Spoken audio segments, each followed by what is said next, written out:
You've got to be kidding me. This is a test? Lieutenant Emma Blackwood stared through the transport's viewport at the frozen wasteland below, a barren expanse of ice and howling wind that made Antarctica look like a tropical resort. I thought we were being deployed to an actual emergency. Glix, the Terran Alliance's liaison officer, and a 7-foot-tall insectoid with shimmering cobalt exoskeleton, clicked its mandibles in what Emma had come to recognize as the alien equivalent of a smirk. Is survival not emergency enough for humans? Glix's translator rendered the clicks and whistles into a pleasant, if slightly mechanical, contralto. The Alliance Council requires all species seeking combat certification to pass standardized survival testing. This is, how you say, non-negotiable? Emma snorted. I negotiated my way out of worse situations than this before breakfast. She checked the sparse equipment list on her datapad and frowned. Wait, this can't be right. A thermal wrap, basic toolkit, and 3 days of emergency rations? That's it? The temperature down there is negative 120 Celsius.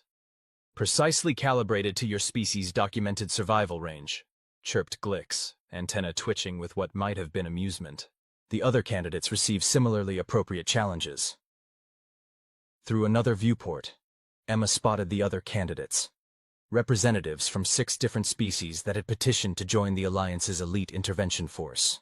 The Viridians, with their thick reptilian hides, were being dropped into a volcanic hellscape.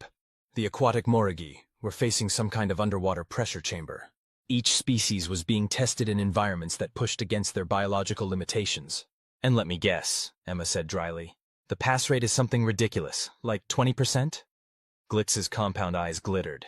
12.4% actually, but humans have never attempted this particular test before, so we have no baseline data. Fantastic. For what it's worth, Glix added, lowering its voice to a conspiratorial whisper. I placed what you call a side bet on your success. Emma rolled her eyes. Good to know someone's getting something out of my imminent hypothermia. She zipped up her standard-issue thermal jacket, knowing full well it wasn't remotely sufficient for the conditions below. How long? 72 of your Earth hours. Simple parameters. Survive, maintain core temperature, and reach the extraction point. And if I don't make it to extraction? Glix's mandibles clicked softly. Then I lose my bet. Well, we can't have that, can we? Emma sighed, shouldering her pathetically small survival pack. Humanity's counting on me and all that jazz. Indeed. Glix extended a multi-jointed limb, offering what appeared to be a small metallic disc. This emergency beacon will terminate the test should you become incapacitated. Emma took the disc, tossing it lightly in her palm. In other words, if I'm about to die, hit the panic button and accept failure.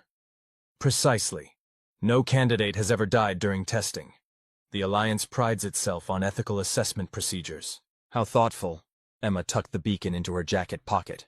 Anything else I should know? Only that the other council members are skeptical of human adaptability. They believe your species relies too heavily on technology and lacks the inherent survival traits that evolution has granted to older spacefaring races. Emma barked a laugh. They clearly haven't watched many of our nature documentaries. Entertainment media was not considered admissible evidence, Glix replied, antenna twitching. Though I did try. Drop bay pressurized and ready, announced the ship's AI. Candidate deployment in 30 seconds. Emma took a deep breath and moved to the drop pod, a sleek titanium egg barely large enough to fit a human comfortably. Glix followed, head tilted curiously. Your heart rate is elevated, yet you display no obvious distress signals. Is this the famous human bravado? Nah, Emma replied, strapping herself in. This is the famous human too stubborn to admit I'm terrified response. Big difference. Fascinating. 10 seconds to deployment, chimed the AI. Emma flashed Glix a thumbs up. See you in 72 hours. Don't spend your winnings before I get back. I would never, Glix said, before adding, I have already earmarked them for a collection of Earth beverages called craft beers. The pod door sealed with a pneumatic hiss, cutting off Emma's laughter. A moment later, she was plummeting toward the frozen surface of what the locals apparently called hell. As it turned out, hell was a pretty accurate name, if you were going for ironic understatement. Emma's pod had landed, crashed more accurately, about 10 kilometers from the extraction point according to her nav system. That would have been a pleasant 3-hour hike back home. Here, with winds clocking at nearly 200 kph and temperatures that made liquid nitrogen seem balmy by comparison, it might as well have been 1,000 kilometers. Okay, Blackwood, she muttered, her breath crystallizing instantly in the air of the pod. First things first. She had approximately 20 minutes before the cold penetrated the pod's minimal insulation, and perhaps another 20 after that before hypothermia set in. 40 minutes to come up with a solution that would keep her alive for 3 days in conditions that would freeze dry a mammoth in hours. Emma dumped the contents of her survival pack onto the pod's floor. The thermal wrap turned out to be little more than a reflective sheet, similar to the emergency blankets found in Earth first aid kits. The toolkit contained basic implements, a multi-tool, some binding wire, a small welding torch with limited fuel, and what looked suspiciously like the alien equivalent of duct tape. Not exactly Inspector Gadget's backpack, she grumbled, sifting through the supplies. The rations were self-heating meal packs, which was something at least. Emma glanced around the pod itself. Standard drop design, meant to be abandoned after landing. The interior was bare bones. Crash webbing, minimal padding, and a thin shell that was already radiating cold like a freezer with the door left open. Wait. Emma ran her hands along the interior shell. The pod wasn't designed for extended use, but it was designed to protect its occupant during atmospheric entry. That meant heat shielding. Now we're talking. She pulled out the multi-tool and began prying at the interior panels. They came away easily, revealing a layer of advanced insulation material sandwiched between the pod's outer and inner shells. 20 minutes later, Emma had stripped the pod of every useful component. The heat shielding would serve as insulation. The pod's minimal life support system included a small battery, an environmental regulator that could be repurposed. Even the crash webbing could be unraveled for its synthetic fibers. Emma worked methodically, her fingers growing numb despite her thermal gloves. The pod's interior temperature had plummeted to well below freezing now, and the wind howling outside sounded like a chorus of angry banshees. Time to get creative, she said, pulling out the welding torch. First, she cut the pod itself down to a more manageable size, just large enough to serve as a personal shelter. The heat shielding went inside, covering every surface. She rigged the battery to the environmental regulator, creating a small but effective heating element. The trick would be power conservation. The battery wouldn't last 3 days on its own. That's where the human touch came in. Emma had grown up in northern Minnesota, where winter camping was practically a rite of passage. She knew that one of the best ways to generate heat was through simple chemistry and biological processes. She set up one of the self-heating meal packs, not to eat, but to use as an additional heat source.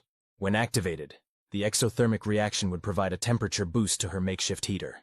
For insulation, she layered the thermal wrap inside her reconfigured pod-turned shelter, then used the unraveled crash webbing to create a rudimentary but effective layer of additional insulation. The alien duct tape sealed every seam. The result wasn't pretty, but it didn't need to be. Emma had essentially created a one-person thermal capsule from the wreckage of her drop pod. Basic physics, she muttered, admiring her handiwork. Heat rises, cold sinks, and insulation slows the transfer. Take that, skeptical council members. With her shelter secure, Emma turned her attention to mobility. She couldn't stay in one place for 3 days. She needed to reach the extraction point. The pod's exterior panels, with some creative cutting and bending, formed the basis for crude but functional snowshoes and a small sled to transport her shelter. By the time she'd finished her preparations, nearly 2 hours had passed. Emma's fingers were painfully cold and her toes had gone worryingly numb. But she was still alive and, more importantly, she had a plan. She activated one of the meal packs, using it to jumpstart her heating element, then crawled into her thermal capsule. The difference was immediate and profound. While not exactly toasty, the interior of her shelter quickly rose above freezing, and within 15 minutes, Emma could feel sensation returning to her extremities. Step 1, don't die, she said, rubbing her hands together. Step 2, make progress toward extraction. She checked her nav system. Step 3, rub it in Glix's smug alien face when I get back. Outside, the wind had picked up even more, howling like a freight train. Emma sealed herself inside her shelter and settled in for a long, cold night. You're certain the human is still alive? High Counselor Vextora's voice was heavy with skepticism, each word accentuated by a pulse of bioluminescence along her cranial ridge. Glix adjusted his viewing posture, compound eyes fixed on the monitoring display. Candidate Blackwood's vital signs remain stable, Counselor. Impossible, huffed Zerk, the Telutian representative, his vapor sacs inflating with agitation. The temperature has dropped another 12 degrees since nightfall. No warm-blooded species should be maintaining homeostasis in such conditions without significant technological assistance. And yet, Glix replied, unable to keep a note of smugness from his translator. The human appears to be, what's their expression? Snug as a bug in a rug. The monitoring station aboard the Alliance vessel provided the council members with real-time data from all candidates. Most were performing as expected, struggling but surviving within their biological parameters. The Viridian in the volcanic test was thriving, while the Morigi underwater was exhibiting signs of stress but remained within acceptable limits. The human, however, was confounding expectations. "Explain this," demanded Vextora, gesturing to the thermal imaging display. Instead of showing a gradually cooling human form, the expected outcome at this stage, it showed a surprisingly stable heat signature within what appeared to be a crude shelter. "I believe," Glick said carefully, "that candidate Blackwood has repurposed her drop pod into a thermal refuge." "That was not part of the intended test parameters," Zerk protested. "The candidates are meant to utilize their biological adaptations." "With respect, Counselor," Glix countered, "the human is utilizing her biological adaptation, her brain. Humans evolved as tool makers and problem solvers. Their physical adaptations are minimal, but their cognitive adaptations are remarkable." Vextora's bioluminescence flickered thoughtfully. "The test parameters do not prohibit the use of provided equipment in creative ways," she conceded. "Though I doubt this improvisation will sustain the human for the full testing period." "Would you care to place a wager on that assessment, Counselor?" Glix asked innocently. Before Vextora could respond, the monitoring system pinged with an alert. All eyes turned to the display. "Is she moving?" Zerk asked incredulously. Indeed, the human's thermal signature was clearly in motion, proceeding slowly but steadily across the frozen terrain toward the extraction point. In these conditions, during night cycle, Vextora's bioluminescence pulsed rapidly, a sign of intense surprise among her species. "Humans," Glix noted with what might have been pride, "are remarkably stubborn creatures." On the display, Emma Blackwood continued her steady progress through the howling darkness of a night that would kill most life forms within minutes of exposure. Emma had never been so cold in her entire life, and that included the time she'd fallen through lake ice during a winter fishing trip in Minnesota. Her makeshift sled creaked and groaned as she dragged it across the frozen terrain, each step a battle against the howling wind that threatened to knock her off her feet. The crude snowshoes she'd fashioned from pod panels were effective but awkward, forcing her to adopt a waddling gait that would have been comical under less life-threatening circumstances. "Just a little further," she panted, each breath crystallizing instantly in the frigid air. According to her nav system, she'd covered almost 3 kilometers in the 6 hours since landing. At this rate, she might actually reach the extraction point with time to spare, assuming she didn't freeze to death first. The thermal capsule was working better than expected. By sealing it completely and only opening it for brief periods when she needed to check her bearings, Emma had created a microclimate that, while not comfortable, was at least survivable. The battery-powered heater, supplemented by the exothermic reaction of the meal packs, maintained an interior temperature just above freezing.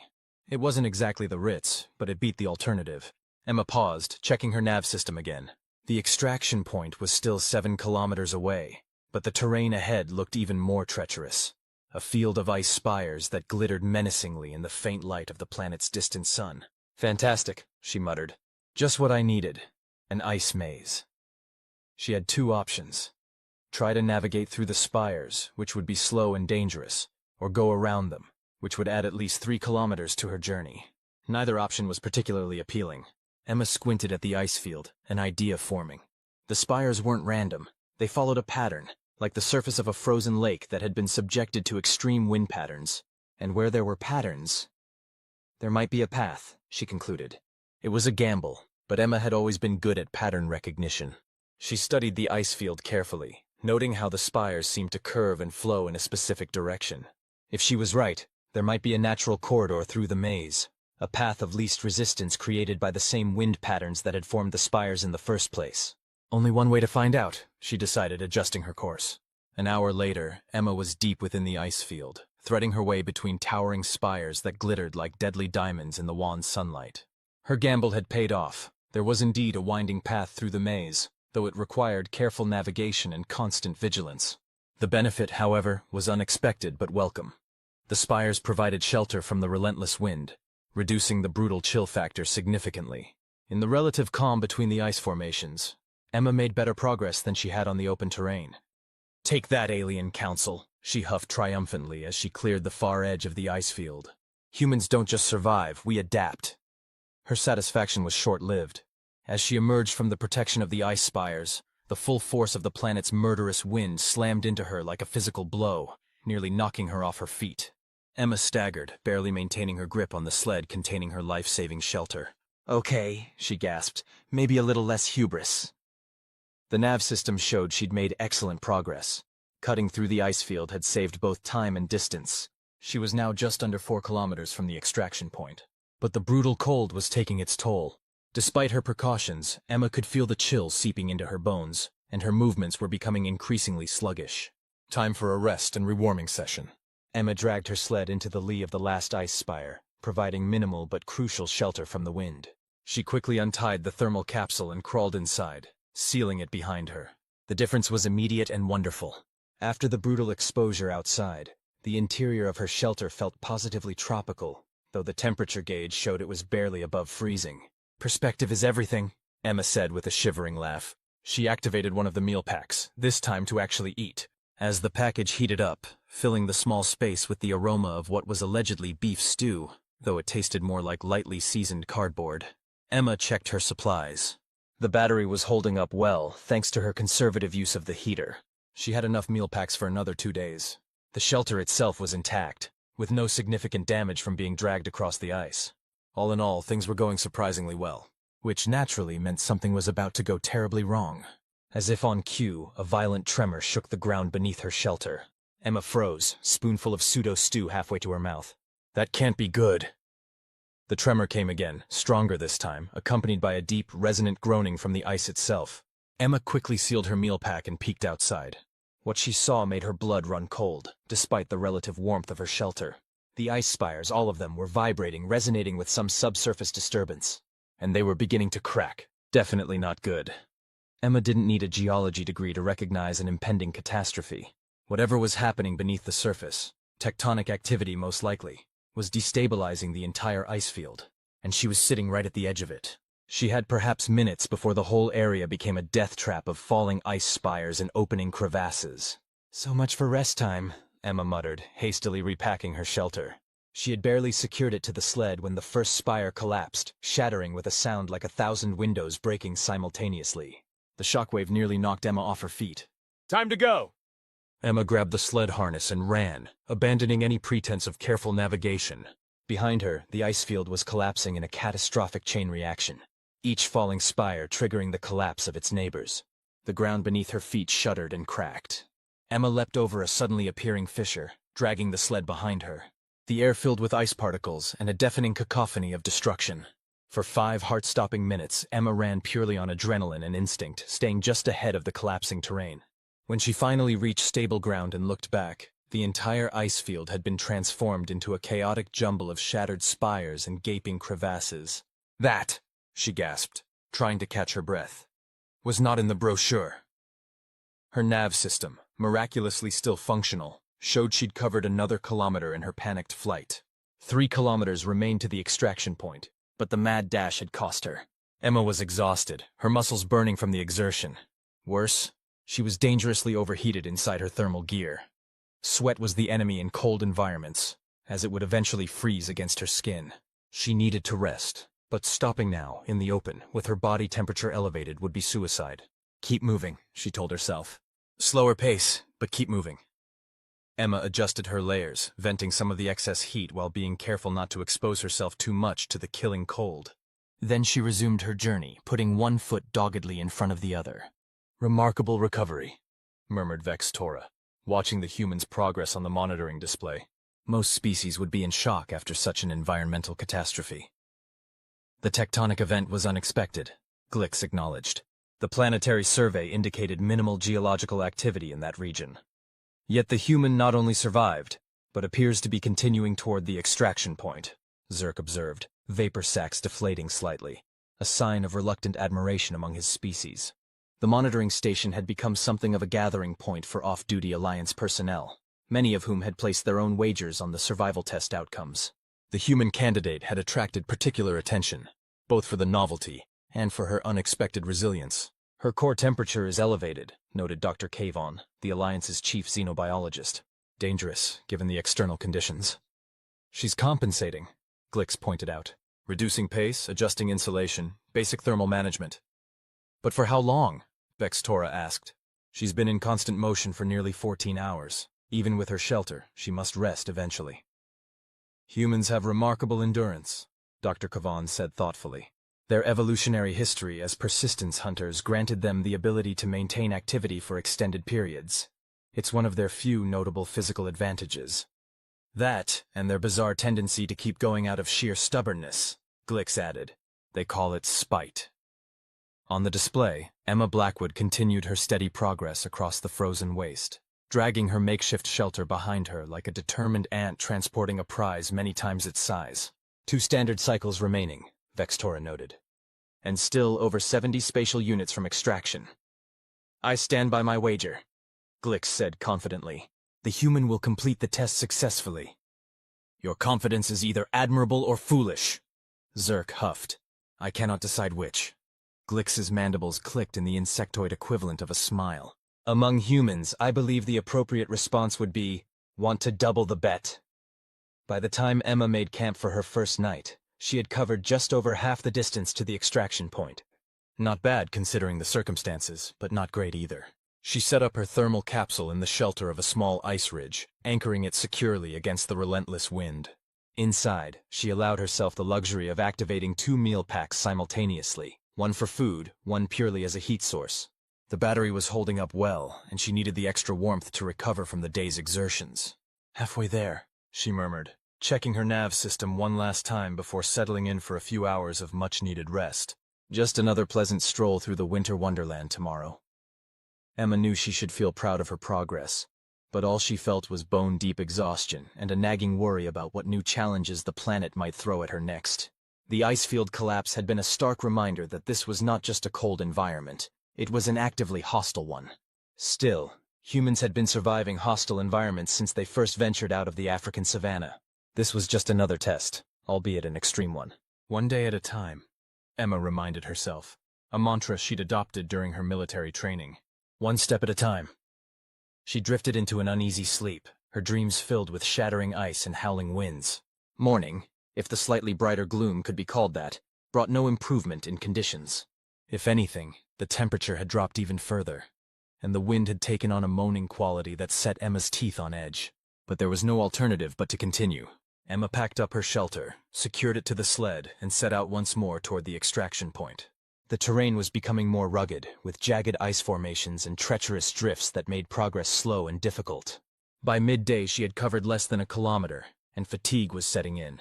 Emma's muscles ached from the constant exertion, and her extremities were growing dangerously numb despite her precautions. Just keep moving, she gasped, forcing herself to take another step and then another. The nav system showed 2 kilometers remaining to the extraction point. At her current rate, she might reach it by nightfall, assuming nothing else went wrong. Which, of course, was when something went wrong. Emma felt it before she saw it. A subtle shift in the ice beneath her feet. A change in the sound of the wind. She paused, senses suddenly alert. The storm hit without further warning. A wall of ice particles driven by winds that made the previous conditions seem like a gentle breeze. Visibility dropped to 0 in an instant, and the temperature plummeted. Perfect timing, Emma growled, struggling to maintain her footing in the suddenly blinding conditions. She had no choice but to deploy her shelter immediately. Continuing in these conditions would be suicide. With fingers that felt like wooden blocks, Emma untied the thermal capsule and set it up, fighting the wind that threatened to tear it from her grasp at any moment. Finally secured, she crawled inside, sealing the entrance behind her. The contrast was stark. Outside, a maelstrom of killing cold. Inside, a bubble of relative warmth and calm. Emma activated the heater and a meal pack, desperate to raise the temperature and restore feeling to her extremities. This complicates things, she muttered, checking her nav system. The extraction point was still 2 kilometers away, and now she was stuck waiting out a storm of unknown duration. The test parameters gave her 72 hours total. She'd used nearly 24 already, and that was with better progress than expected. If the storm lasted too long, Emma pushed the thought aside, one problem at a time. She took inventory of her supplies. Food wasn't an issue. She had enough meal packs to last. The battery was still at acceptable levels. The shelter was holding up well against the storm. The real concern was time. Emma studied the nav system, looking for any advantage she could find. The direct route to the extraction point led across more open terrain, fast in good conditions but impossible in the current storm. However, there appeared to be a series of ridges and depressions that might offer some shelter if she took a more circuitous route. It would add distance but might allow her to make progress even in poor conditions. Plan B it is, she decided. Emma rested for 2 hours, allowing her body to recover and the worst of the storm to pass. When she finally ventured outside again, conditions were still atrocious, but slightly less immediately lethal. Rather than continue dragging the sled, Emma reconfigured her shelter into a more backpack-like arrangement, sacrificing some comfort for mobility. The new configuration was more awkward but allowed her to navigate the challenging terrain more effectively. Progress was painfully slow. Each step required careful placement, and the wind constantly threatened to knock her off balance. Visibility remained poor, forcing Emma to rely heavily on her nav system and what little she could see of the immediate terrain. Hours passed in a blur of exertion and cold. Emma lost track of time, focusing solely on putting one foot in front of the other, checking her nav system, adjusting her course, and repeating the process. When she finally stopped to rest and check her position, Emma was surprised to discover she'd covered nearly a kilometer despite the appalling conditions. The extraction point was now just over 1 kilometer away. Almost there, she whispered, allowing herself a moment of hope. But the storm showed no signs of abating, and Emma was reaching the limits of her endurance. She needed real rest, not just a brief pause. She set up her shelter in the lee of a jagged ice formation, creating a pocket of relative calm in the storm. Inside, Emma activated the last of her heat sources, desperate to warm her core temperature, which had dropped dangerously low during the arduous trek. As warmth slowly returned to her body, Emma checked the time remaining on the test. Just under 24 hours. Enough barely, if the storm broke soon and she could make better progress. No pressure, she muttered, settling in for a few hours of necessary rest. Just the future of humanity's role in the Alliance hanging in the balance. No big deal. The storm was not part of the test parameters, Dr. Kavan noted, concern evident in his multifaceted eyes. The severity exceeds safety guidelines. The monitoring station had grown tense as Emma Blackwood's vital signs fluctuated dangerously during her trek through the unexpected blizzard. Several times her core temperature had dropped into ranges that would trigger automatic extraction for most species. Yet she hasn't activated her emergency beacon, Vkr'lak observed. Curious. Not curious, human, Glix corrected. They have a psychological trait they call determination. It frequently overrides their survival instincts. A dangerous evolutionary adaptation, Zurk commented. Or a highly successful one, countered Dr. Kavan. It has allowed them to survive in extremely diverse environments on their home world. The display showed Emma's vital signs stabilizing as she rested in her shelter. Her location marker blinked steadily, just over 1 kilometer from the extraction point. She will not reach extraction in time, Vkr'lak stated with certainty. The storm alone will delay her beyond the test parameters. I wouldn't be so sure, Glix said. Humans have a habit of... what's their expression? Pulling rabbits out of hats. I do not understand this reference, Zurk huffed irritably. It means they often produce unexpected solutions when situations appear hopeless, Dr. Kavan explained. We shall see, Vkr'lak said, her bioluminescence pulsing skeptically. The final cycle begins soon. Emma woke with a start, momentarily disoriented in the dim confines of her shelter.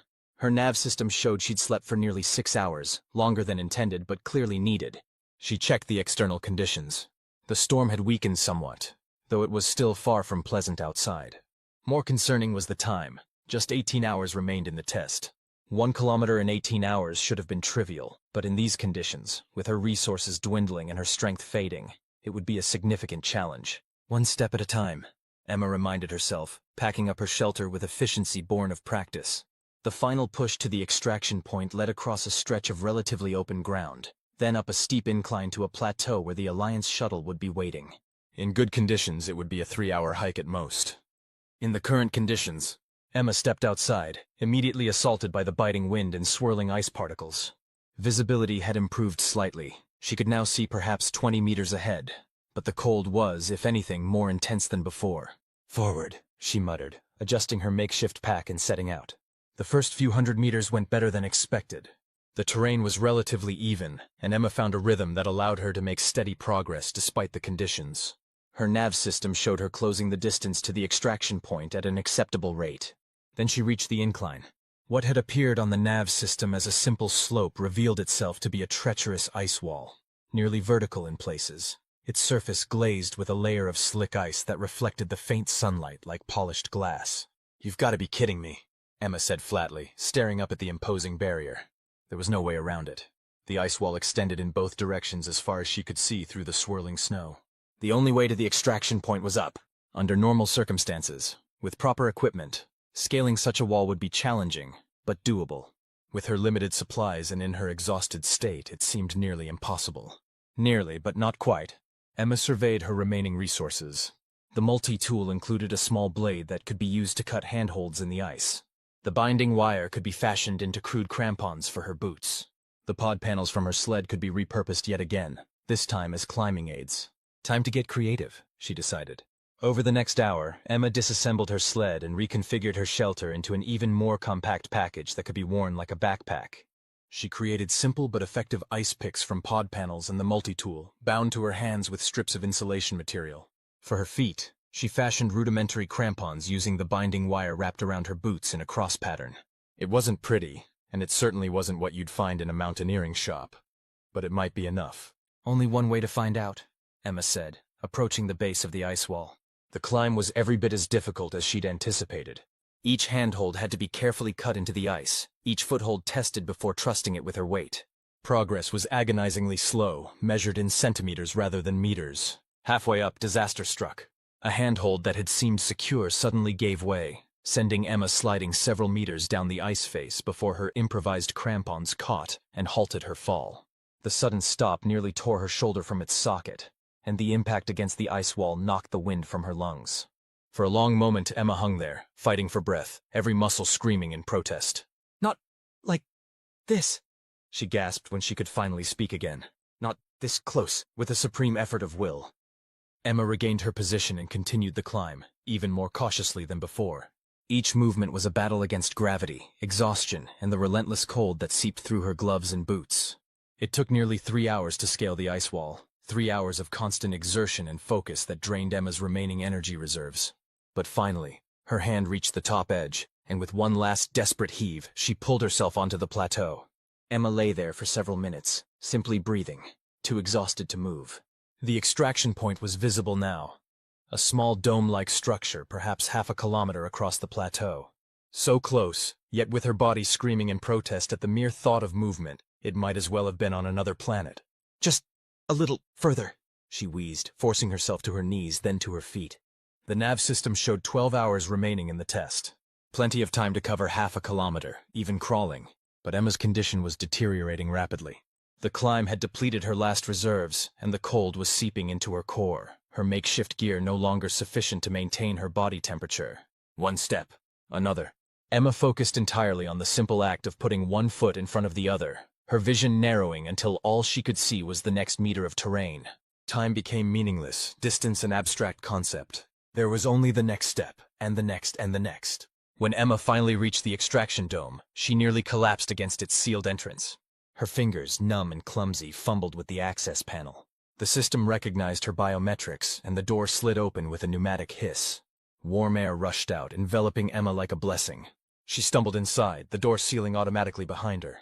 The interior of the dome was sparse but functional, a small living area with basic amenities. No personnel, just an automated system to record her arrival and monitor her condition until the extraction shuttle arrived. Emma shed her improvised gear, letting it fall to the floor in a heap of ice-encrusted materials. Her limbs felt like lead, her mind foggy with exhaustion. The environmental system pinged, indicating it was analyzing her condition. A medical dispenser in the wall opened, offering hydration and nutrient supplements. Emma took them gratefully, collapsing into the single chair. According to the dome's chronometer, she had completed the test with 11 hours and 23 minutes to spare. "Not bad," she murmured, a ghost of a smile touching her cracked lips. "Not bad at all." As warmth returned to her body and the supplements began to work their magic, Emma's thoughts cleared enough for her to take proper stock of her surroundings. The dome was designed for recovery, with systems to stabilize the candidate before extraction. It would monitor her vitals, ensure she was sufficiently recovered, and then signal the shuttle for pickup. But there was something else too. A small preparation area with a heating element, and what looked suspiciously like... "No way," Emma said, suddenly more alert. She pushed herself up from the chair and hobbled over to the small alcove. There, neatly arranged, were the components for making hot beverages, including, miraculously, several packets labeled Earth Tea, assorted varieties. Emma stared at the packets in disbelief, then started laughing, a sound halfway between genuine amusement and hysterical relief. After all that, she wheezed between bouts of laughter. They included tea. It was so absurd, so perfectly ridiculous after everything she'd endured, that Emma couldn't help but find it hilarious. She selected a packet of Earl Grey, activated the heating element, and prepared herself a proper cup of hot tea. The first sip was heaven, warm, familiar, comforting in a way that transcended the physical sensation. Emma closed her eyes, savoring the moment of simple pleasure after days of constant struggle. "I think I've earned this," she said to the empty dome, raising her cup in a toast to herself. "She's making tea," Zerk said incredulously, vapor sacs fully inflated in astonishment. The human completes a survival test that has defeated candidates from advanced species, arrives 11 hours ahead of schedule, and her first action is to make tea? The monitoring station had erupted in a mixture of surprise and celebration when Emma Blackwood had successfully reached the extraction point. Wagers were being settled, congratulations exchanged, and more than a few stunned expressions shared among the council members. "It's a cultural ritual," Dr. Kavan explained. "Humans often celebrate accomplishments or mark transitions with shared consumption of specific beverages. Tea holds particular significance in many human cultures." "But she's alone," Vextora pointed out, her bioluminescence pulsing with curiosity. "Ah," Glick said, mandibles clicking in amusement. "But she knows we're watching." Indeed, at that moment, Emma raised her teacup directly toward the monitoring camera, a tired but unmistakably smug smile on her face. "To the council," they heard her say through the dome's audio pickup. "Thanks for the hospitality. Next time, though, I'd appreciate a warmer welcome." Vextora's bioluminescence flickered rapidly, the equivalent of surprised laughter among her species. "Remarkable," she admitted. "The human not only survived—" "So this is the great Galactic Senate I've been hearing so much about," Captain Ellie Martinez remarked, her voice echoing through the suddenly silent chamber as the massive doors closed behind her. "Gotta say, I expected more. Gravitas? Maybe some dramatic lighting?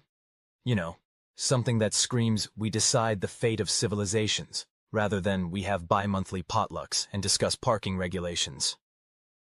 The 742 representatives of the most powerful species in the known galaxy stared in stunned silence at the small bipedal creature standing at the entrance to their hallowed chamber. Some were frozen in mid-gesture, others had paused their hoverpods mid-glide. The chamber's ambient lighting, specifically designed to accommodate the visual spectrum of all member species, cast an unflattering blue-green tint across the human's olive skin. Ellie casually adjusted the strap of the large canvas bag slung over her shoulder.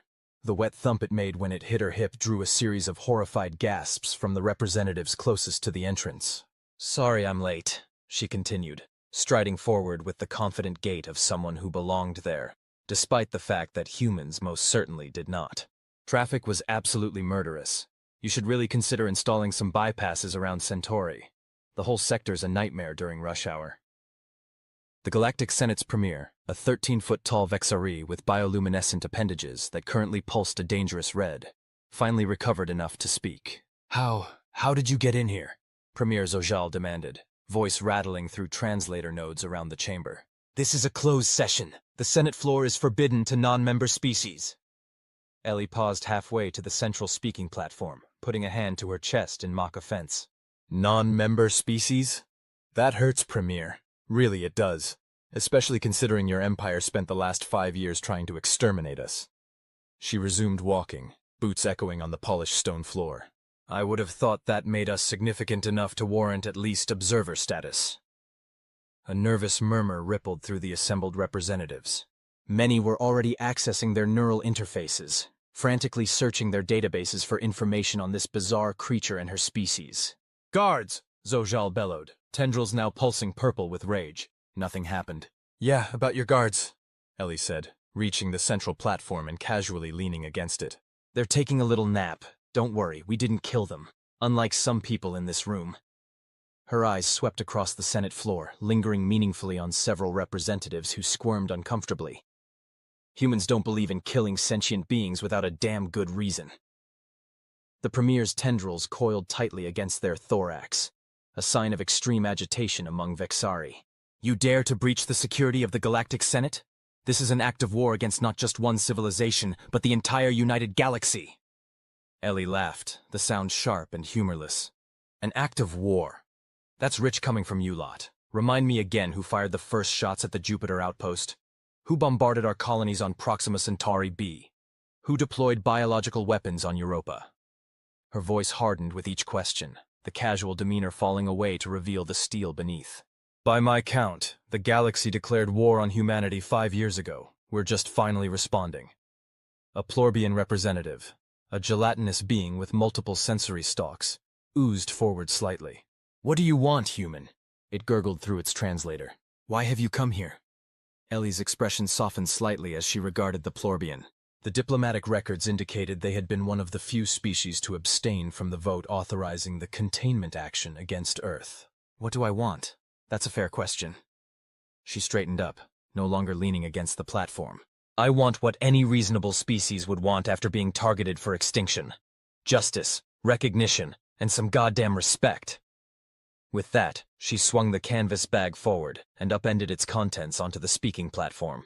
The severed head of Emperor Khazarith of the Vexari Dominion, still wearing its ceremonial crown of iridescent metal, landed with a wet thud, rolling slightly before coming to rest facing the horrified premier. The chamber erupted into chaos. Representatives shrieked, howled, clicked, whistled, and emitted pheromones of distress in their respective biological expressions of shock and horror. Some fled for the exits only to find them sealed. Others activated personal defense shields or drew concealed weapons. Ellie stood calmly in the center of the maelstrom, waiting for the initial panic to subside. It took nearly 7 minutes before the chamber was quiet enough for her to be heard again. Now that I have your attention, she said evenly, I'd like to discuss humanity's terms for peace. The human had to be insane. That was the only explanation High Counselor Thrix could fathom as he observed the creature standing defiantly before the most powerful gathering in the galaxy. The alternative, that this single representative of a supposedly primitive species had somehow managed to penetrate the Senate's legendary security, neutralize the elite Craxixy guards, and assassinate the Vexari Emperor, was simply too terrifying to contemplate. And yet there was the evidence, staring sightlessly up at the chamber's vaulted ceiling. This is outrageous! Premier Zojal was shrieking, bioluminescent appendages flashing so rapidly they were nearly strobing. This human terrorist must be executed immediately! The Vexari Dominion demands justice! The human, Captain Martinez she had called herself, seemed utterly unperturbed by the Premier's rage. I'm afraid you've misunderstood the situation, Premier, she said, voice cutting through the renewed commotion like a plasma blade through vacuum. I didn't kill your Emperor. This brought another shocked silence to the chamber. Then who? Began the Premier. The entire 5th Fleet of the Human Defense Force killed your Emperor, Martinez clarified, along with his Imperial Guard, his War Council, and approximately 60,000 Vexari military personnel. Oh, and we destroyed his palace, and his personal battle cruiser, and most of the Vexari Home Defense Fleet. She smiled thinly. I'm just the messenger. Thrix felt his dorsal spine stiffen involuntarily. By the void was the human implying, You attacked the Vexari homeworld? Gasped the Ulurian representative, giving voice to the collective horror spreading through the chamber. That's impossible. No non-Senate species possesses the technological capability to breach a core world's defense network. Yeah, that's what your intelligence reports said about us, Martinez replied with a shrug. Turns out those reports were about as accurate as your justification for trying to wipe us out. Seems to be a pattern with you folks. From his elevated position in the second tier of the chamber, Thrix could see the Vexari Premier beginning to lose control. The Vexari were notoriously volatile, a trait that had served them well in their rise to galactic dominance, but made them dangerous and unpredictable when cornered. Premier Zoxal, Thrix called out, his translator amplifying his sibilant voice. Perhaps we should hear what the human has to say before taking action. All eyes in the chamber turned to Thrix, including the humans. Unlike the others, whose gazes held various degrees of shock or outrage, the human's expression showed something like approval? High Counselor Thrix of the Slin Consortium, she acknowledged with a slight bow. Your species was also among those who opposed the war against humanity. I appreciate your willingness to listen. Thrix inclined his scaled head slightly in return. It was alarming that the human knew who he was, but not entirely surprising given the rest of her revelations. The Slin believe in understanding before judgment, he replied carefully. If your species has indeed achieved what you claim, then the Senate would be foolish not to hear your terms. Premier Zojal's appendages writhed in fury. This is treasonous, Thrix. The human has admitted to an attack on a founding member of the Senate. There can be no negotiation with terrorists. With respect, Premier, the plebeian representative interjected, its voice burbling through its translator. The Vkr'lak Dominion led an unsanctioned genocide attempt against the humans. By our own laws, they were entitled to self-defense. Unsanctioned! Zojal shrieked. The Senate voted to approve the containment action, based on falsified evidence. Martinez cut in, her voice hard. Or did you think we wouldn't find the real data your science vessels collected? The data showing that humans posed no threat to galactic stability. The chamber grew quiet again, this time with a different quality to the silence. Less shock, more guilt. Thrix watched as the human reached into another pocket and withdrew a small device. With a flick of her wrist, she activated it, and a holographic display materialized above the speaking platform, adjacent to the grisly remains of the Emperor. This is the actual report submitted by science vessel GS-279, which observed Earth for 3 standard years before the containment vote. Martinez explained as dense text and data visualizations scrolled through the air. And these, the display split, showing a second document, are the doctored findings that were presented to the Senate. Thrix's inner eyelids clicked rapidly as he scanned both documents, his species-enhanced visual processing allowing him to quickly spot the discrepancies. The falsified report contained numerous exaggerations of human military capabilities, fabricated evidence of aggressive expansion plans, and completely invented data suggesting humans had been experimenting with forbidden technologies. Looking around the chamber, Thrix could see other representatives making the same comparisons, with various expressions of dismay, shock, or, in some cases, poorly concealed knowledge. They had known.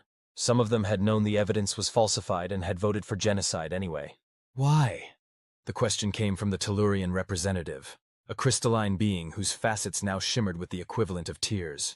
Why would anyone falsify such reports? Captain Martinez's expression hardened. That's the billion-credit question, isn't it? Why would the mighty Vkr'lak Dominion, leaders of the Galactic Senate, self-proclaimed guardians of civilization, want to wipe out a species that had barely achieved interstellar travel?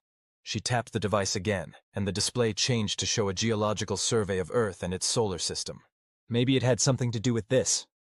Thrix leaned forward, his interest piqued. The display showed unusually high concentrations of Element 126, gasped the Eulurian representative. The human's planet is rich in stable element 126? Bingo, Martinez confirmed with a grim smile. The mysterious element that powers your fastest FTL drives.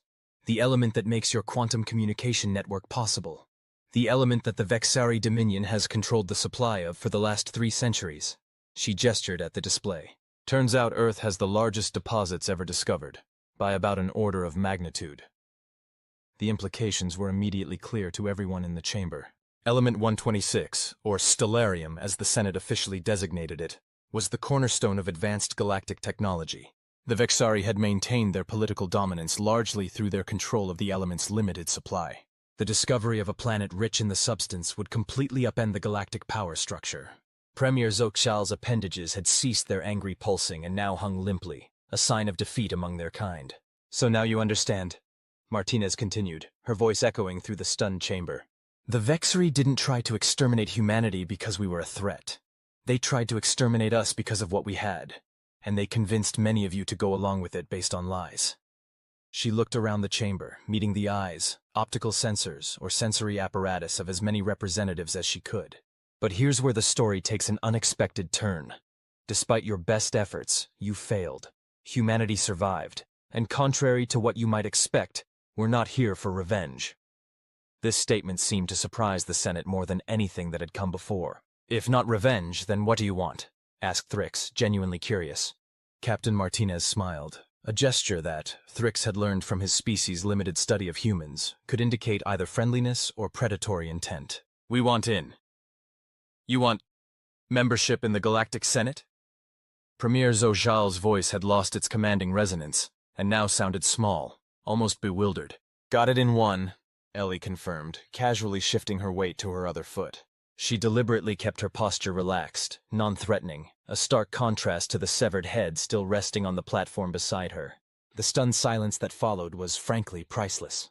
Ellie wished the rest of the human delegation could see it, but they were currently maintaining position in the cloaked ships surrounding the Senate station. just in case negotiations went south. That is unprecedented, said the Tellurian representative, light refracting through its crystalline body in patterns that indicated deep confusion. No species has ever been granted Senate membership without completing the standard advancement protocols. There are evaluations, technological benchmarks, ethical reviews, all of which take about 70 years, give or take. Ellie finished for them. Yeah, we read the bylaws. Fascinating stuff, really puts you to sleep on those long interstellar flights. She paused, fixing the Tellurian with a level gaze. But here's the thing. We don't have 70 years, not when half the galaxy still thinks we're supposed to be extinct. The human has a point, rumbled the representative from Boralus Prime, a massive silicon-based being who had remained silent until now. The standard protocols assume peaceful first contact and gradual integration. This situation is atypical. Atypical? Ellie laughed. That's one way of putting it. Another would be, we tried to commit genocide against them and they showed up with the head of our emperor. But sure, let's go with atypical. The Boralin made a sound like boulders grinding together, their species equivalent of acknowledging humor. You misunderstand, human. I was not trivializing the crimes committed against your species. I was merely suggesting that unprecedented circumstances might justify unprecedented solutions. Ellie nodded appreciatively. The briefing files had indicated the Boralins might be sympathetic. They had a long history of conflict with the Vexari over mining rights. So, membership, High Counselor Thrix said, bringing the conversation back on track. What would that entail, from humanity's perspective? This was the opening Ellie had been waiting for. She tapped her device again, and the holographic display changed to show a new set of documents. We're proposing a special dispensation for Earth and human colonies to be recognized as the Human Coalition, with full voting rights and Senate protections, she explained, highlighting key sections of the document. In return, we're prepared to share access to Element 126 reserves under a regulated framework that prevents any single species from controlling the supply. The hologram zoomed in on a proposed distribution model. As you can see, this would actually increase the total available supply for all current Senate members, while establishing sustainable extraction protocols. A low murmur spread through the chamber as representatives quickly calculated what this would mean for their respective civilizations. For most, it represented a significant economic advantage and technological opportunity. Element 126 had been strictly rationed under Vexari control. And what of the Vexari? Premier Zojal asked, their voice now carrying an undertone of desperation. You've assassinated our emperor, destroyed our defense fleet. Are we to be punished further by losing our primary resource? Ellie regarded the Premier carefully. Despite everything the Vexari had done to humanity, the goal wasn't to create another cycle of vengeance. That path led nowhere good. The Vexari Dominion will retain access to Element 126 at levels sufficient to maintain your current infrastructure, she said evenly. But your monopoly is over, and there will be reparations to Earth for the colonies destroyed and lives lost during your unprovoked attack. She tapped her device once more, and the display showed casualty figures. 3.7 million human lives lost across 7 colonies. Additionally, we expect a formal acknowledgement of wrongdoing and a binding agreement never to take hostile action against humanity again. The Premier's appendages twisted in what might have been resignation. And if we refuse? Ellie's expression hardened. Then I'm not the only human who will be visiting core worlds with messages. The threat hung in the air, made all the more potent by the physical evidence of humanity's capabilities still staring lifelessly from the platform. After a tense moment, High Counselor Thrix broke the silence.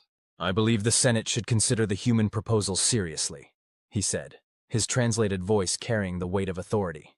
The alternative appears to be continued conflict, which would benefit no one. I concur, burbled the Plorbian representative. The humans have demonstrated both their capability and, more importantly, their restraint. They could have chosen to attack all Senate members who voted for the containment action. Instead, they seek integration and cooperation. More voices joined in, showing cautious support for at least considering the proposal. Ellie kept her expression neutral, but internally she felt a surge of hope. This was going better than expected, much better than the pessimistic 17% success probability the strategic AI had calculated. As the discussion continued, a small notification flashed on Ellie's device. A message from Admiral Costa aboard the flagship. Resilience. Vexari reinforcements detected approaching from Sector 9. Estimated arrival, 43 minutes. So the Premier had managed to send a distress signal despite the communications blackout. Clever. Ellie cleared her throat loudly, interrupting the ongoing debate. Representatives of the Galactic Senate, I apologize for the interruption, but it appears we have a time constraint. She fixed Premier Zojal with a knowing look. Vexari reinforcements are on their way, which suggests to me that the Premier isn't negotiating in good faith. Zojal's appendages froze mid-pulse. I don't know what you're talking about, they sputtered, but the guilty flicker of their bioluminescence gave them away. Of course you don't, Ellie said dryly. Just like you didn't know about the falsified reports that led to the attack on Earth. She turned back to address the full Senate. I'm afraid this means we need to expedite our proceedings. The Human Coalition requires a preliminary vote on our proposal, now. That's not protocol, objected the Ulurian representative. Senate votes require proper notification periods, review committees. Protocol went out the airlock when you tried to exterminate us. Ellie cut in sharply. You have exactly 30 minutes to decide. Integration or confrontation. And before you vote, you should know that we have 36 more ships than the Vexari think we do, and they're all in position around key Senate worlds. It was a bluff. Humanity had committed nearly its entire fleet to this operation, but a calculated one. The Senate representatives wouldn't know humanity's true military strength, and after the display with the Emperor, they weren't likely to call her bluff. You're threatening us, stated the Tellurian, its crystalline form vibrating with indignation. I'm clarifying the stakes, Ellie corrected. Humanity prefers peace. We're built for it, designed for cooperation over competition. But the past 5 years have forced us to become very, very good at war. She gestured to the Emperor's head, which had begun to emit a slightly unpleasant odor as the stasis field weakened. We'd rather not get any better at it. High Counselor Thrix's inner eyelids clicked rapidly, a sign of intense thought among his species. Premier Zoshal, he finally said, I move that we hold an emergency vote on the human proposal, as modified through preliminary discussion. I second the motion, rumbled the Borlin representative. Premier Zoshal's appendages writhed in obvious distress, but they were backed into a corner. Senate procedure was clear. With a motion and a second from full members, even the Premier couldn't block an emergency vote. Very well, Zoshal conceded bitterly. The Senate will vote on whether to accept the Human Coalition as a provisional member, pending full review of their proposal. Ellie allowed herself a small smile as the voting protocols were initiated. The first hurdle had been cleared. Now they just had to survive the next hour. The vote was closer than comfortable. 274 in favor, 263 opposed, with 205 abstentions. But it was enough. The Galactic Senate had, by the slimmest of margins, granted the Human Coalition provisional membership and accepted the framework for further negotiations. Premier Zojal, required by Senate law to announce the results, did so with obvious distaste. The motion carries, they intoned flatly. The Human Coalition is granted provisional status, effective immediately. Ellie nodded in acknowledgement, keeping her expression solemn despite the exhilaration she felt. Step 1 of an extraordinarily ambitious plan, completed against all reasonable odds. The Human Coalition accepts this decision with gratitude, she said formally. As our first act as a provisional member, I would like to request Senate protection from the incoming Vexari fleet, as they now represent a threat to a recognized Senate entity. The chamber erupted in a fresh wave of commotion as representatives realized the implications. By Senate law, an attack on any member species by another member was strictly forbidden and would trigger collective defense protocols. Outrageous, Zojal sputtered. The fleet was dispatched before the vote. This is a transparent attempt to weaponize Senate protocols. Actually, High Counselor Thrix interjected, the timing is irrelevant under Section 47 of the Charter. Once membership is granted, all ongoing military operations must cease immediately, or they become violations. The Premier's appendages twisted in what appeared to be a combination of rage and panic. The fleet was sent to investigate a potential threat to the Senate itself. This human infiltrated our chambers and brought biological material of unknown origin. Save it, Premier, Ellie cut in. Your fleet is approaching with weapons hot. Our sensors confirmed that 5 minutes ago. That's not an investigation, it's an attack force. She tapped her device, and the holographic display showed the incoming Vexari vessels. 17 warships in standard attack formation. So, what's it going to be? Will the Senate uphold its own laws? Or will it prove that membership means nothing when the Vexari want something? The question hung in the air, forcing every representative to confront the fundamental power dynamics that had defined the Senate for centuries. It was a calculated gamble, Ellie was essentially asking them to choose between the comfortable status quo of Vexari dominance and an uncertain future where power might be more equally distributed. After what felt like an eternity but was actually only 47 seconds, the Tellurian representative's crystalline form brightened with determination. I move that the Senate invoke Article 9 of the Charter and dispatch peacekeeping forces to intercept the Vexari fleet, they announced, their usually melodious voice sharp with resolve. Seconded, immediately added the Plorbian representative. The motion triggered an automatic vote, one that couldn't be delayed or debated under emergency protocols. The results appeared almost instantly on displays throughout the chamber, 412 in favor, 118 against, 212 abstentions. Despite their significant political power, the Vexari had few true allies in the Senate, mostly vassal states and economic dependents. The vast majority of species had tolerated Vexari dominance rather than embraced it, and now, presented with a viable alternative and evidence of Vexari deception, they were quick to assert themselves. The motion carries, announced the Senate's automated voting system, bypassing the Premier entirely. Senate Defense Forces are being notified. Ellie watched as Zojal's appendages drooped in defeat. The Premier knew what this meant. The carefully constructed house of cards that was Vexari galactic dominance had just collapsed, not through war or revolution, but through the very political system they had created to maintain their power.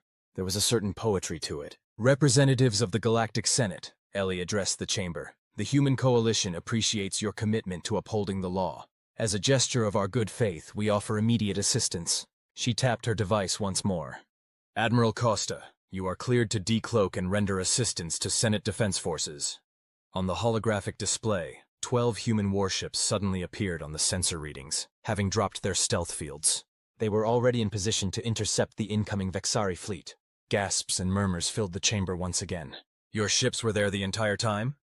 Asked High Counselor Thrix, his species equivalent of eyebrows raised in surprise. Of course, Ellie replied with a slight smile. We're new to galactic politics, not stupid. The Borolan representative made their grinding boulder laugh again. I believe the humans will fit into the Senate quite well. They rumbled appreciatively. Thank you for the vote of confidence, Ellie said with a small bow toward the massive silicon being. Now, if you'll excuse me, I should probably remove the Emperor's head before it starts to really smell. Stasis fields only last so long, you know. She reached into her pocket and withdrew another device, smaller than the first, and pointed it at the gruesome object on the platform. With a soft hum, the head dematerialized, converted to energy and stored in the quantum buffer of the transport device. Much better, Ellie remarked, pocketing the device again. Now shall we begin discussing the details of our integration? I believe there's quite a bit of paperwork involved. 6 hours later, after marathon preliminary negotiations and the successful rerouting of the Vexari fleet, with only minor weapons fire exchanged, Ellie finally returned to the Resilience. As the shuttle docked in the flagship's bay, she felt the accumulated tension of the last 26 hours begin to dissipate. Admiral Costa was waiting for her as she disembarked, his weathered face creased with what might almost be a smile. Congratulations, Captain, he said, falling into step beside her as they headed toward the bridge. Mission accomplished, and with minimal casualties. Thank you, sir, Ellie replied, suppressing a yawn. But I think we both know this is just the beginning. The Admiral nodded gravely. Indeed. The Senate may have accepted our membership in principle, but actually integrating into galactic society, that's going to be the real challenge. They entered a lift that would take them to the command deck, and Ellie took the opportunity to lean against the wall, giving her tired legs a brief respite. At least we won't have to worry about extinction anymore, she said, trying to focus on the positive. Senate protection means something, especially now that species other than the Vexari are asserting themselves. True enough, Costa conceded, and the Element 126 sharing agreement should help smooth things over with most of the civilizations that initially supported the containment action. The lift doors opened, revealing the bustling command center of humanity's flagship. Officers moved efficiently between stations, monitoring everything from the ship's systems to the diplomatic communications now flowing freely between the Resilience and various Senate vessels. Lieutenant Commander Jackson looked up from the central strategy table as they approached. Admiral Captain, he greeted them with a nod. We've received the first official communication from the Senate's Integration Committee. They want to begin the formal onboarding process tomorrow. Ellie couldn't help but laugh. No rest for the wicked, I guess, she said, shaking her head in amusement. Did they specify who's leading the committee? High Counselor Thrix, Jackson replied, sliding a data pad across the table to her. Apparently, the Slin volunteered to oversee our integration. Smart choice, Admiral Costa remarked.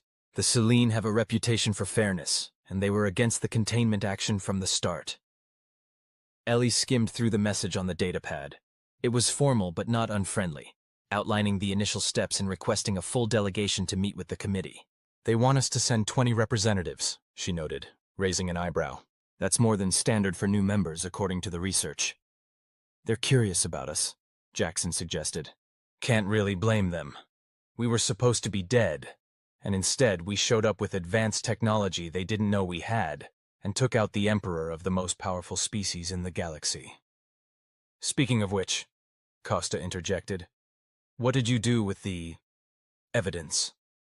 Ellie patted the pocket where the quantum transport device still rested. It's safely stored, she assured him. Once we confirm the peace agreement is holding, we'll return it to the Vkr'lak for proper funeral rites. No need to antagonize them further.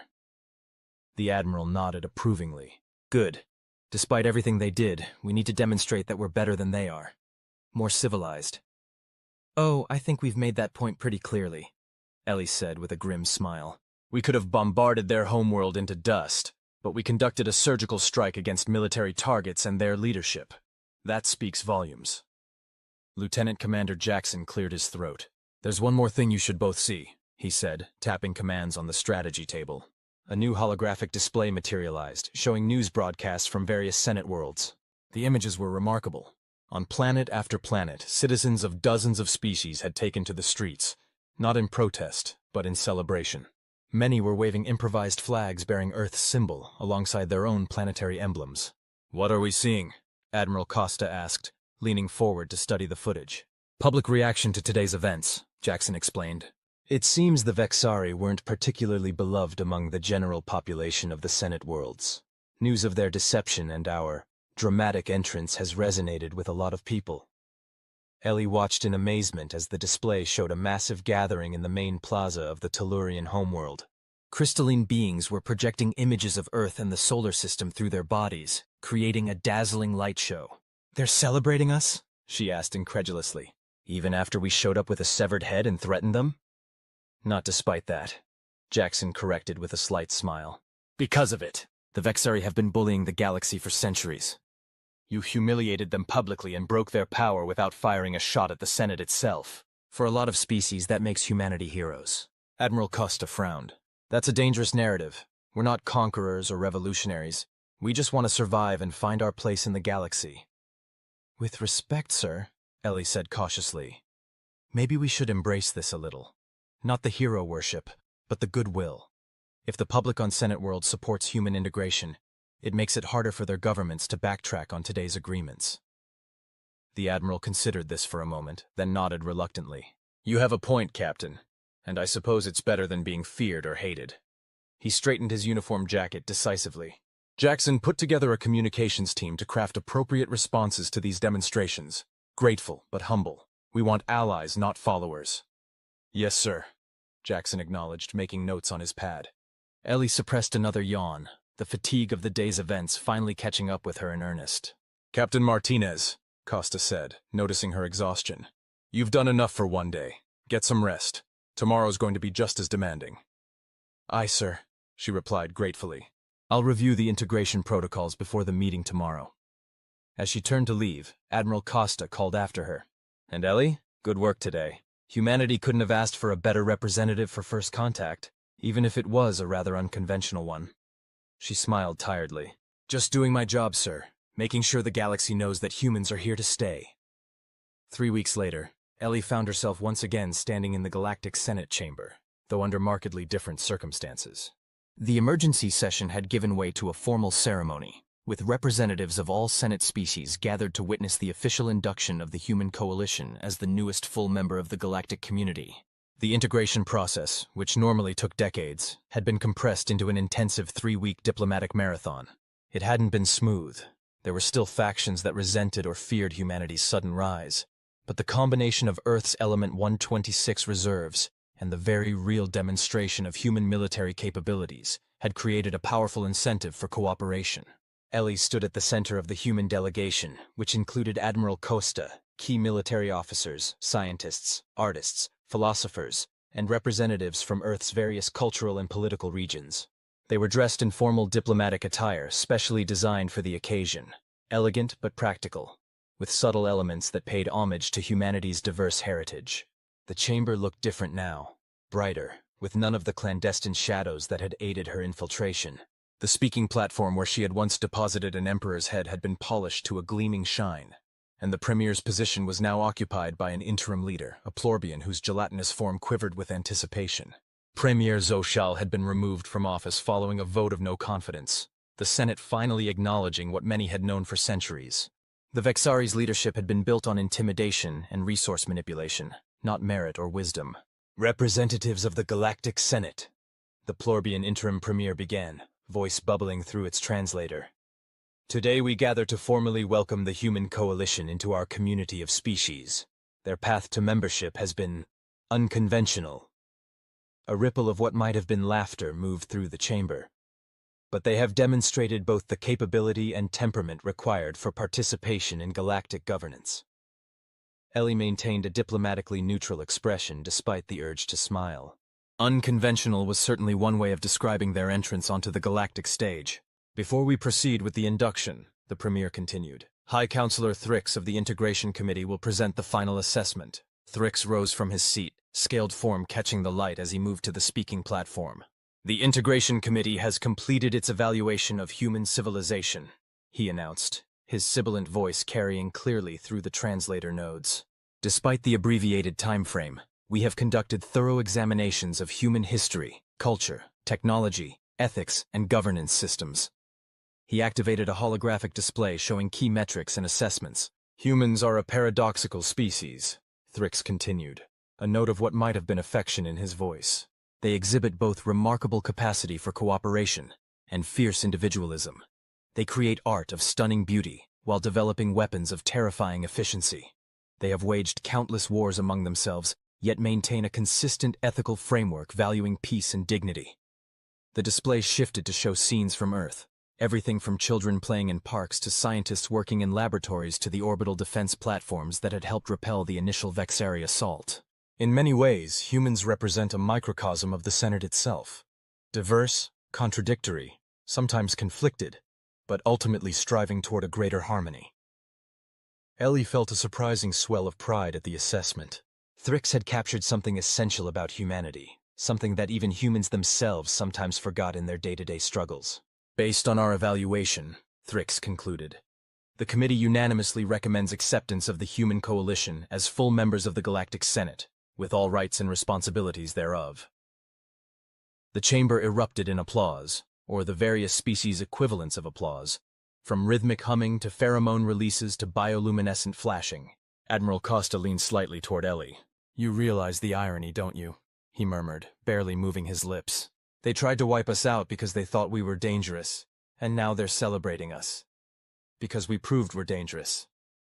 Ellie suppressed a smile. Politics is strange everywhere, it seems, she whispered back. At least they're not shooting at us anymore. The interim premier raised several appendages for silence, and the chamber gradually quieted. Captain Ellie Martinez, as the designated representative of humanity, please step forward to receive the Charter of Membership. Ellie moved to the speaking platform, conscious of the historical weight of the moment. Billions of humans were watching this transmission back on Earth and across the colonies, and countless beings throughout the Senate worlds were witnessing it as well. The Premier extended a data crystal, the physical embodiment of the Senate Charter as it applied to the human coalition. With the acceptance of this charter, the Premier intoned formally, humanity commits to uphold the principles of the Galactic Senate, peaceful cooperation, cultural exchange, scientific advancement, ethical governance, and mutual defense. Do you, Captain Martinez, accept these responsibilities on behalf of your species? Ellie took the crystal, feeling its slight warmth against her palm. On behalf of the human coalition and all its citizens, I accept these responsibilities and pledge our commitment to building a more just and prosperous galaxy for all sentient beings. The words were formal, prepared by Earth's finest diplomats and cultural anthropologists, but Ellie meant every one of them. Despite everything, the unprovoked attack, the years of desperate struggle, the countless lives lost, humanity had emerged not just as survivors, but as architects of a new galactic order. The crystal glowed briefly in acknowledgement of the pledge, updating its quantum encryption to include Earth in the Senate's networks. "It is done," announced the Premier. "The Human Coalition is now the 743rd member species of the Galactic Senate. May this union prove fruitful for generations to come." The chamber once again filled with sounds of approval, and representatives began to approach the human delegation with congratulations and invitations to various diplomatic functions. As the formalities continued, High Counselor Thrix made his way to Ellie's side. "I suspect you have a promising future in diplomacy, Captain Martinez," he said, inner eyelids clicking in amusement. "Few have made such a memorable first impression," Ellie laughed softly. "I think one dramatic entrance is enough for my career, Counselor. From now on, I'd prefer to be known for building bridges rather than delivering ultimatums." "A wise perspective," Thrix agreed. "Though I must admit, the image of a small human walking into the Senate and upending a millennium of Vkr'lak dominance will likely be recorded in history texts for generations." "Just make sure they include the part where we chose peace in the end," Ellie said, her expression growing serious. "That's the message I want the galaxy to remember." Thrix inclined his head respectfully. "I believe they will, Captain. After all, any species could choose violence. It takes true strength to choose reconciliation when vengeance is within reach." As the ceremonial reception continued around them, Ellie found a moment to step away and look out through the vast transparent dome that topped the Senate chamber. Beyond it, she could see the stars, the same stars visible from Earth, though from a different angle. Somewhere out there, the human colonies were rebuilding. Element 126 mines were being established under the new cooperative framework, and Vkr'lak society was undergoing a painful but necessary transformation. Admiral Costa joined her at the viewport. "Thinking deep thoughts, Captain?" he asked, following her gaze to the stars. "Just wondering what comes next," she replied honestly. "We've spent 5 years fighting for survival. Now we have to figure out how to thrive." Costa nodded thoughtfully. "That's always been humanity's real strength, you know. Not just surviving, but adapting. Finding ways to turn challenges into opportunities." He gestured toward the bustling diplomatic reception. "A month ago, these beings were either trying to kill us or didn't know we existed. Now, they're our colleagues, trading partners, potential friends. And all it took was one severed head," Ellie said with a wry smile. "Let's hope that doesn't become standard diplomatic protocol," Costa replied dryly. "I'm not sure the cleaning staff would appreciate it." They shared a quiet laugh, the kind that comes after surviving something that should have been unsurvivable. "What will you do now?" the Admiral asked after a moment. "You've earned any posting you want. Fleet Command has already approved your promotion to Commodore." Ellie raised an eyebrow, genuinely surprised. "Commodore? That's unexpected." "Not really," Costa shrugged. "You've essentially redefined humanity's place in the universe. A promotion seems like the least we could do." She considered the question seriously. After years of war and weeks of intensive diplomacy, she hadn't allowed herself to think much beyond the immediate mission. "I think I'd like to continue in diplomacy, actually," she finally said. "We're going to need people who understand both military and civilian perspectives to navigate this new reality." Costa nodded approvingly. "I was hoping you'd say that. The President is establishing a new Galactic Affairs office, and your name is at the top of the list to head it up." Ellie blinked in surprise. "That's quite a step up from delivering threats and severed heads." "Consider it evolution," Costa said with a rare smile. "From bringing the Emperor's head to the Senate to becoming the head of Earth's Senate relations." Before Ellie could respond, a soft chime indicated an incoming priority communication. Both she and the Admiral checked their devices. "It's from Earth," Costa said, reading the message. "The first shipment of Element 126 has been processed under the new agreement. 27 Senate worlds are receiving their allocations today." Ellie felt a profound sense of satisfaction. This was what they had fought for, not just survival, but the chance to build something better than what had come before. "So it begins," she said quietly, looking back out at the stars. "Humanity's next chapter." As if on cue, a ship emerged from FTL travel in the distance. One of Earth's new diplomatic vessels, sleek and elegant rather than bristling with weapons. More would follow, carrying scientists, artists, traders, and explorers. Humanity reaching out to the galaxy, not with clenched fists, but with open hands. Admiral Costa followed her gaze and nodded in understanding. "You know, Martinez, when you volunteered for this mission, I thought you were either incredibly brave or completely insane." "And now?" she asked, genuinely curious. "Now I think perhaps you understood something the rest of us missed. he replied thoughtfully. That sometimes the most powerful statement isn't destroying your enemy, but showing them a better path forward. Ellie smiled, watching as the Earth vessel was escorted toward the Senate station by ships of half a dozen species, former enemies now serving as honor guards. Humanity, fuck yeah, she murmured, too quietly for anyone but Costa to hear. The Admiral raised an eyebrow. I'm not familiar with that particular diplomatic phrase, Commodore. Ellie laughed, feeling lighter than she had in years. It's an old saying, she explained, watching the ships draw closer, bringing Earth's future with them. It means we did good. And for the first time since the Vexari ships had appeared in Earth's skies 5 years ago, Ellie truly believed that humanity had not just survived, but had found its rightful place among the stars. Not through conquest, not through submission, but through the perfect balance of strength and wisdom that had always been humanity's greatest gift, when they remembered to use it. End.